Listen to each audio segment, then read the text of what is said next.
a record of the delightful piece they're going to play this evening. In a world of iTunes, ebooks, and digital cinema, what is the fate of records, newspapers, and film? Borders has died. Will iPods live? Watch as we delve into the realm of music, print, and video. The death of legacy. The golden age of vinyl records began with Beatlemania in the early 60s and ended in the 70s when the cassette became the dominant form of music consumption. The CD was introduced in the early 80s and by the 90s had become the new dominant music format. In 2003, the iTunes Store was launched. The download store changed the way music was experienced. It took only 3 years for the store to sell its billionth song. What does this mean for the artist? In the digital age, music is cheaper to distribute and peer-to-peer file sharing is prevalent. Additionally, consumers can use download stores like iTunes to cherry-pick 1 or 2 tracks from an artist as opposed to purchasing entire albums. Essentially, it has become more difficult for artists to make money through record sales. What does this mean for the concert industry? Prior to the digital age, bands made most of their money through selling music. The primary role of playing concerts was to promote album sales. In the wake of the digital age, the roles have reversed. Concert ticket prices have increased dramatically in recent years to compensate for the decrease in revenue from recorded music. Between 1981 and 2012, the average price of a concert ticket increased nearly 400%. Where is music headed? In 2013, vinyl record sales increased 32%. Young consumers have begun adopting vinyl in order to express a resistant attitude toward contemporary, industry-regulated forms of music consumption. Also in 2013, the iTunes Store saw a decrease in digital music sales for the first time since the store opened its digital doors 10 years prior. Many industry executives concede that this may be due to an increase in consumer use of streaming services such as Pandora, Rhapsody, and YouTube. Some streaming services require a subscription fee, while others are free to consumers and supported by ads. So where are we now? With services like YouTube, people can access myriad how-to videos in order to learn how to play music. Additionally, independent bands can promote themselves, distribute music, and book tours using nothing but Facebook. In fact, fans are coming to expect bands to use social media in order to access their material. Recording companies all over the world have expanded their business into the digital realm. Today, more than 150 countries worldwide are part of the digital movement. This globalization is opening up new markets. Innovation increases as online retailers offer new services to customers. The industry is constantly upgrading and adapting in hopes that their customers will not rely on free or illegal downloads. Globally, subscriptions to streaming services have increased about 18% since 2012. According to IFPI, a non-profit international organization, YouTube is globally the most popular way to listen to music, even more so than iTunes. A study done of UK consumers found that music videos are the second most viewed content on YouTube. Spotify, a streaming service, has about 20 million users in 17 different countries. Pandora, a streaming and music recommendation service, has 67 million regular users.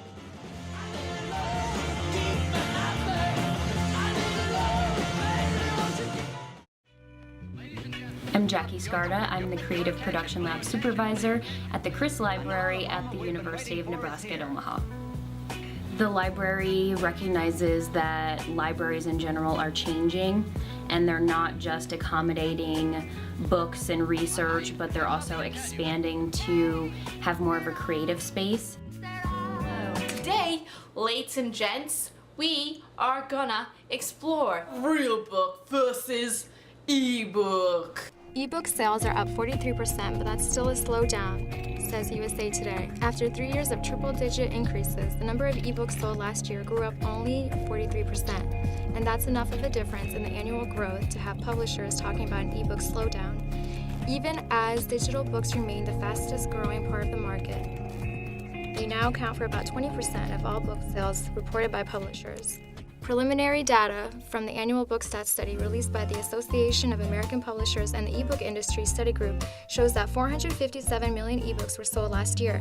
That's up 4,456% since 2008, when just 10 million ebooks were sold. but it's still fewer than 557 million hardcovers sold last year. Amazon Vice President Russ Grantinetti says that we still see a steady transition in reading from print to digital.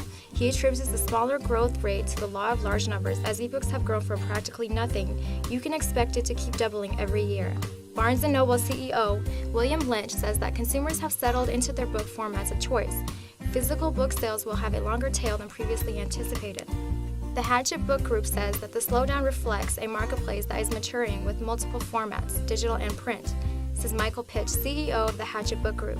He adds, in all the talk about ebooks, we often lose track of the fact that more than 3 out of 4 books sold in the U.S. are still printed ones. Simba Information, a market research firm, says as iPads and other devices become more versatile and popular, more people are playing games or watching videos rather than buying and reading ebooks, says Michael Norris, an analyst with Simba Information, a market research firm.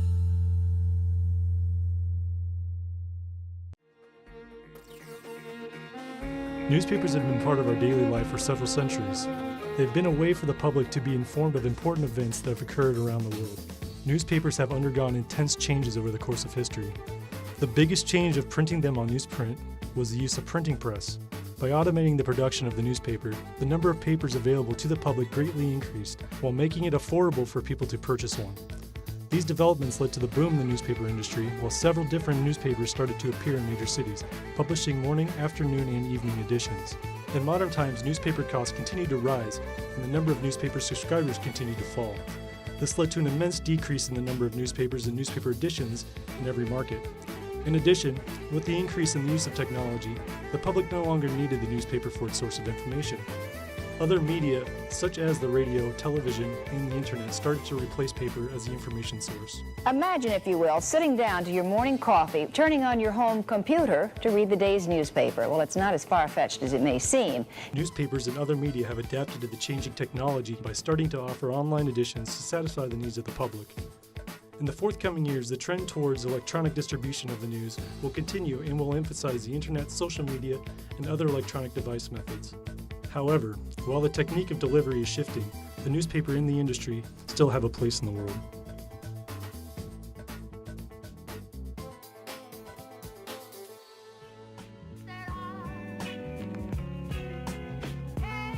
While I think that transition is a good thing, I also think that it might be rocky for some smaller businesses and smaller theaters out there.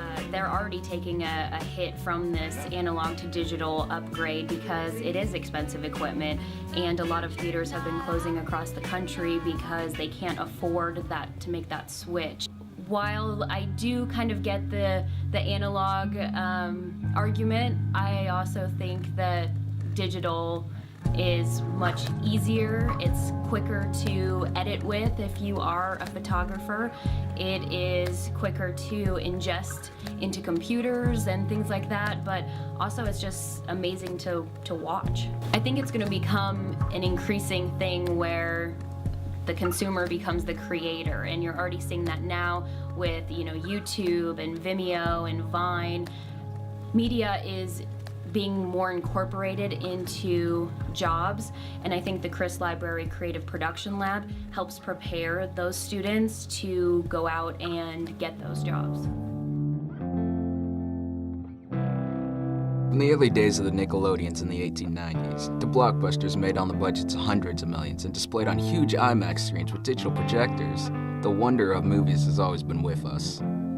Over the years, new technology has evolved the process of filmmaking, has altered how films are shown to us, and have even begun to change what our idea of a movie is. Since the dawn of the 21st century, how movies are made and shown have begun to change radically, all to the tune of one theme: digital. The influence of digital filmmaking, which goes hand in hand with digital projectors, have been the major change the 2000s have brought to us. Some could say this digital revolution started even before the 2000s, with digital programs replacing previous editing and sound mixing systems in the early 90s. Some could say this digital revolution has started even before the 2000s, with digital programs replacing previous editing and sound mixing systems in the early 90s, and with digital programs eventually taking over all of post-production. However, these and many other smaller advancements have all culminated in 1999 with the first major film to ever be digitally projected, Star Wars Episode I.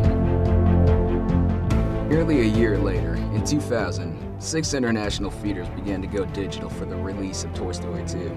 By the start of the next year, 2001, 32 feeders across the globe are equipped to show digital movies. For the next couple of years, digital filmmaking and projection continued to grow, but there were still numerous holdovers. That changed in 2009 with the movie Avatar. In the same way that Star Wars in 1977 convinced cinemas to upgrade their sound system, Avatar would be a game changer for digital projection.